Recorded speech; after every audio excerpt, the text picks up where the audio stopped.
27 years ago, on January 12, 1598, in the land of Maharashtra, a daughter was born to Marsabai and Lakujizada. She was named Jiza. Her father was a Maratha noble serving in the Nizam Shahi court of Ahmednagar Sultanate.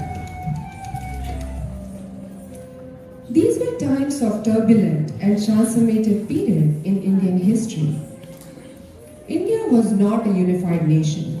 Social mobility was limited. Economy was based on agriculture under Jagirdari system. Mughal Empire was dominant and Deccan was fragmented into several powerful sultanates. Ahmednagar, Bijapur, Golconda, Birar and Bidar. These sultanates were often at war, weakening their overall strength, disrupting farms, abducting women, religious temples, destroying them. And their Deccan rulers employed local Marathas as soldiers, administrators, and landholders. The Marathas would then participate in the bloodshed against each other for the sultanates. Moreover, taxation, inconsistent law worsened hardships. Jiza was raised during this turbulent and transformative period. Women had limited rights. Education for women was rare. But our Jiza was exceptional.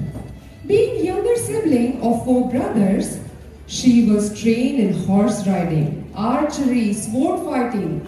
She received a sound education in Hindu scriptures and values.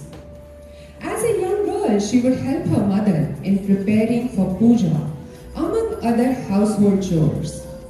When Jiza was barely 10, one day she witnessed her father being insulted by a Mughal officer. That moment left a deep scar on her heart.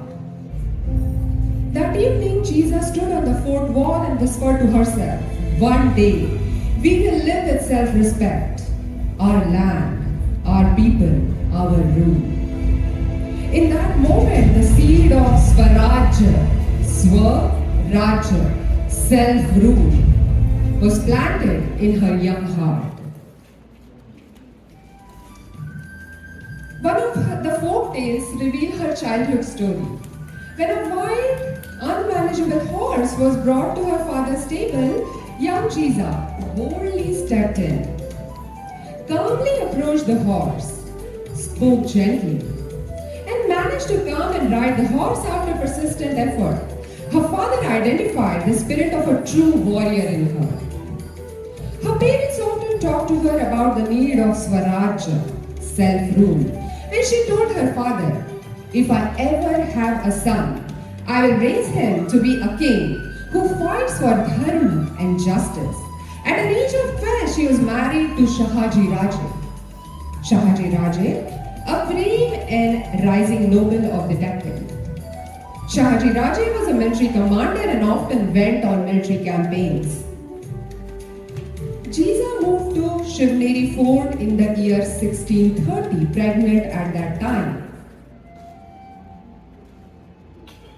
During this period, there was a severe drought in the region. In attempting to fulfill the dream of Swarajya, her husband Shahaji Raje had attacked Adil Shahi. To suppress Shahaji Raje, Adil Shahi completely destroyed Pune. And in that same time, Jijamata, she received 2 more horrific news.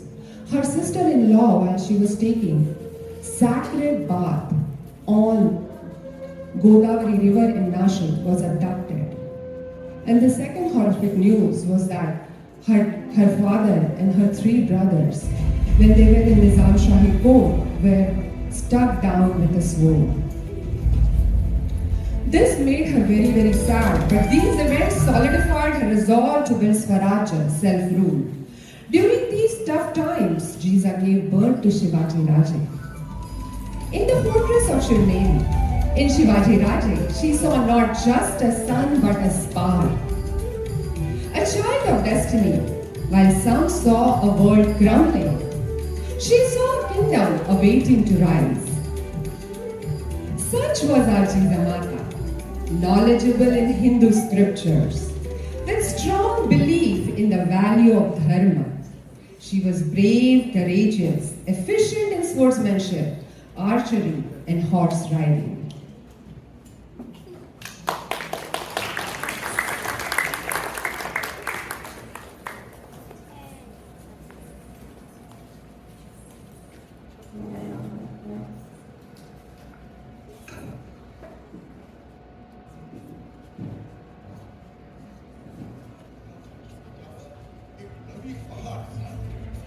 जन्म झाला त्या माऊलीचा, जी ठरली स्वराज्याची जननी.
Jijamata raised her son, Shivaji Raje, with epics like Ramayana and Mahabharata, emphasizing righteousness and ideal kingship, offering lessons on politics, warfare, and moral dilemmas.